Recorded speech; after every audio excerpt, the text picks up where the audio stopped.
போத்திமாருடன் மூர்த்திமார்கள் வந்ததுவும்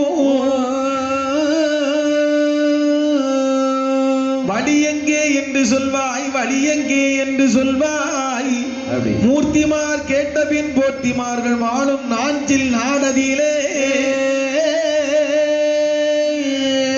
தெங்கப்புதூரிலே ஊமை குறிப்பிடம் ஒற்ற போத்திமார் அங்கே இருக்கின்றார்.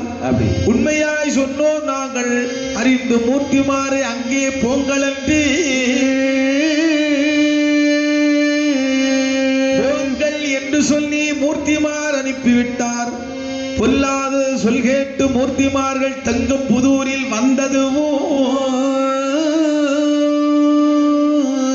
வந்தபின் மூர்த்திமார்கள் தெங்கப்புதூர் ஊரளித்ததும் மலைவேல் வந்து குடத்தில் பிடித்து அடைத்ததும்